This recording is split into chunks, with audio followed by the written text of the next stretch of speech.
কুমিল্লায় বিএনপি নেতা রেজাউল কাইমকে ঘিরে যেই নাটকীয়তা ছিল, রাত্রে 12টার দিকে তার অবসান ঘটেছে। 12 ঘন্টা পর থানা থেকে তিনি ছাড়া পেয়েছেন। কি কারণ? সেই কারণটা অস্পষ্ট।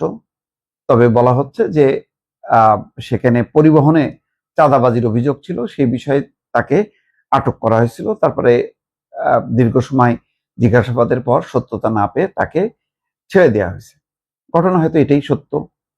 আবার যেটা সত্য না বা সত্য না হওয়ারও কারণ আছে, সেটা হচ্ছে একটা চাপ।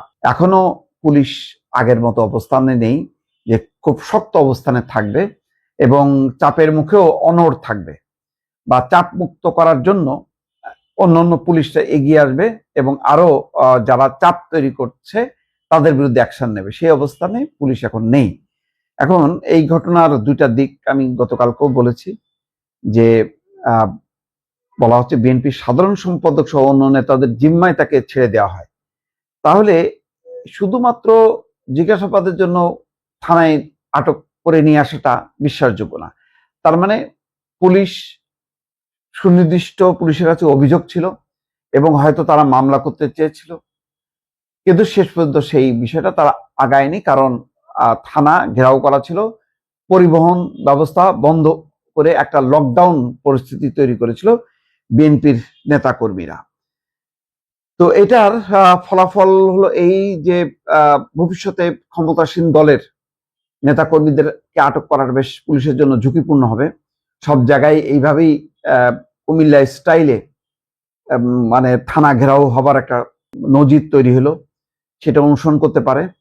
এখন বিষয়টা হচ্ছে সরকারের এখানে সিদ্ধান্ত, সরকার কিভাবে এইসব পরিস্থিতি মোকাবেলা করবে।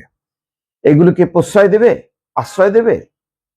এখানে কি পুলিশ ঠিক অবস্থানে আছে নাকি দলের অবস্থানটা সঠিক ছিল?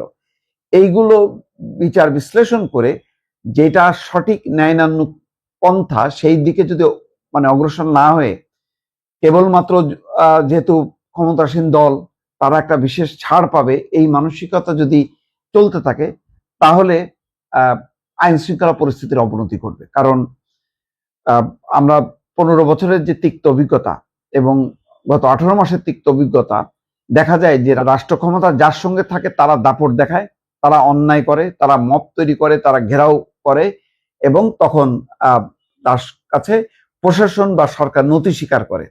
নতি স্বীকার করার ফলে যেটা হয় যে তাহলে অন্যায় কাজের একটা বৈধতা হয়ে যায় এবং সেখানে আর ন্যায়ের শাসন থাকে না। মানুষ তখন আরো অসহায় হয়ে পড়ে এবং ওই অসহায়ত্বের সুযোগ নিয়ে তাদের উপর যে নির্যাতন নিপীড়নের মাত্রাটা, ক্ষমতার কাছাকাছি যে শক্তিগুলো থাকে তারা আরো বেপরোয়া হয়। কারণ ওই শক্তিগুলো মনে করে যে পুলিশ প্রশাসন আইন শৃঙ্খলাকে তারা মানে পরোয়া করবে না, এবং এক পর্যায়ে দেখা যাবে যে তারাই তাদের সঙ্গী হয়ে যাচ্ছে।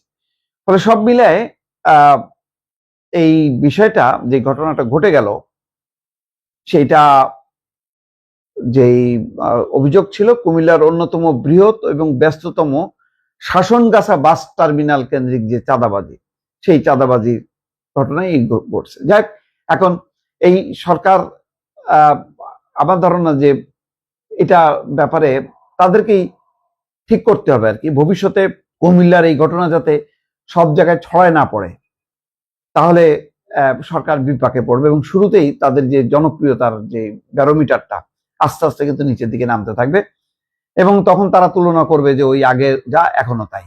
তো এই ব্যাপারে একটু সতর্ক থাকার জন্য অনুরোধ করছি দর্শক।